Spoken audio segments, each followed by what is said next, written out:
So hello guys, welcome back to my channel. This is me Farhan Khan and you are watching Let's Speak.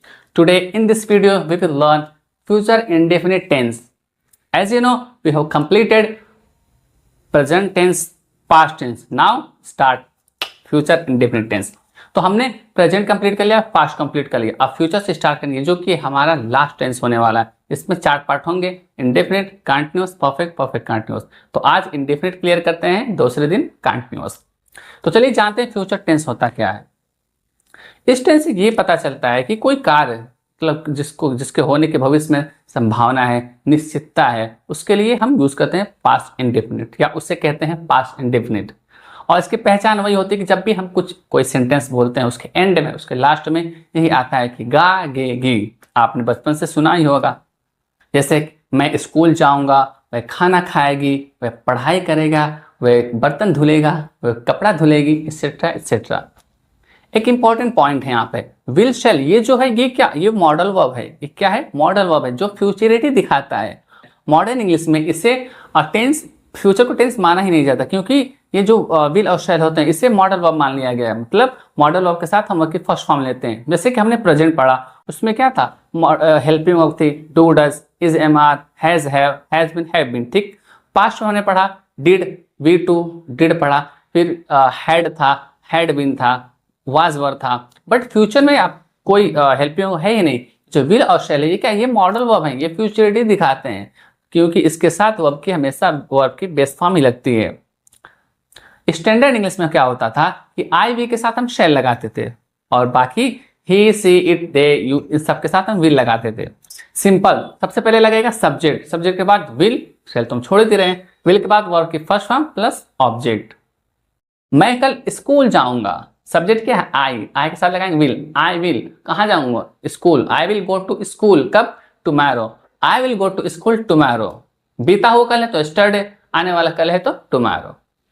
Way match खेलेंगे, way match खेलेंगे, they will play match, they will play match.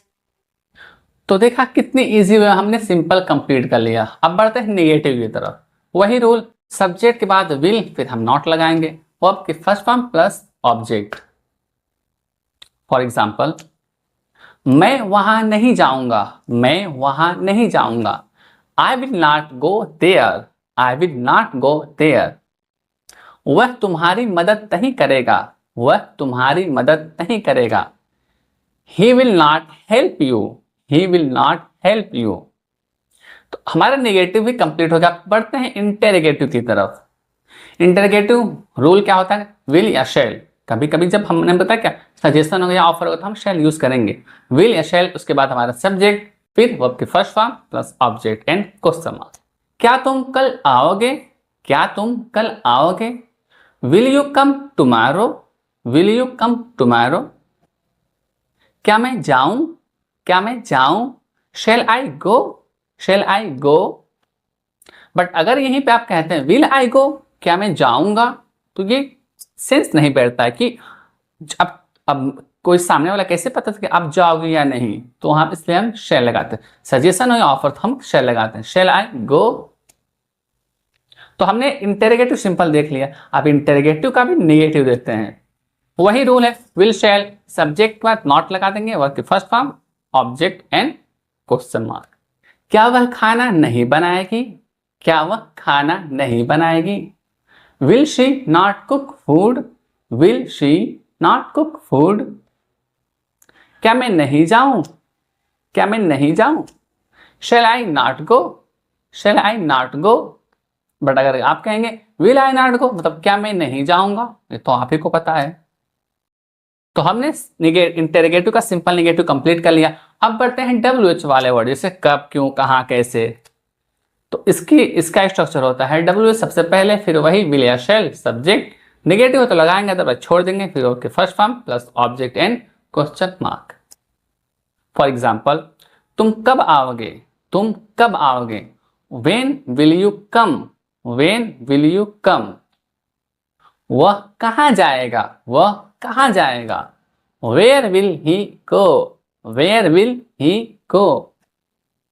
तुम क्या नहीं खाओगे, तुम क्या नहीं खाओगे, what will you not eat, what will you not eat, वह कब नहीं लिखेगा, वह कब नहीं लिखेगा।